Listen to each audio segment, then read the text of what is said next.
I am a recent WWE Universe convert. I have fallen in love with wrestling despite its flaws and silliness from time to time, and truly learned to appreciate something that I didn't before.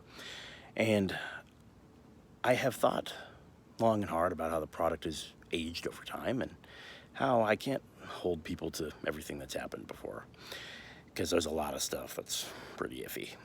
But what I can do is I can judge people by their actions now, where their money is in relation to their mouth at this point in time. And unfortunately for me, I am at a point where I need to reevaluate whether or not the WWE network subscription that I have is worth it, and whether or not supporting the product on Hulu is worth it for me, because of the fact that WWE has presented itself as a family company. It has done a lot of charity work.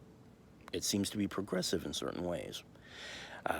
There was actually a WWE Films production that really stuck with me. It was about a teacher who was being accused of being homosexual and was going to be fired because of it. And students who liked that teacher began to kind of talk to him, investigate a little bit, and they discovered that he used to be married to a woman who had passed away.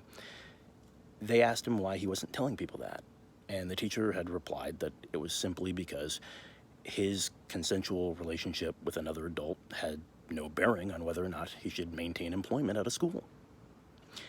And that stuck with me so much so that I remembered later in life when somebody attacked me in a racist manner because they thought I was Latino. My first response was going to be, but I'm not Latino. But then I realized that wasn't the issue. The issue was that they were being a racist piece of shit. But speaking of racist pieces of shit, why is Lars Sullivan back at your company? You don't get to claim that the things you said and did repeatedly and spread online that cause real harm, they do have effects on the world around them. You don't get to say that those simply aren't your views, because they are.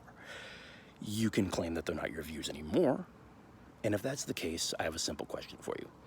This will determine whether or not I give a shit about your apologies and whether or not I continue to support the product as long as you work there.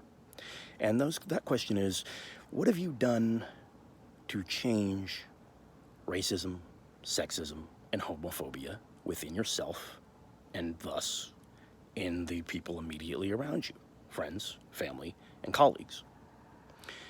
This is not a trick question. I don't want to hear about monetary numbers that you've donated to people. That's not what changes this. I don't want to hear about missionary work in Africa. That's nothing as far as this issue.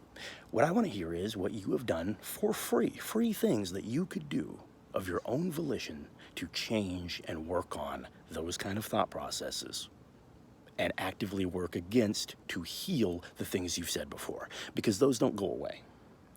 Not to mention improve for the future. Again, not a trick question. It shouldn't be confusing to you. But if it is, it goes to show that you couldn't possibly have changed and you couldn't possibly have altered your views because you don't know how to change. So let me know why your words are worth anything. What have you done to combat racism, sexism, and homophobia in yourself and those around you? Thank you.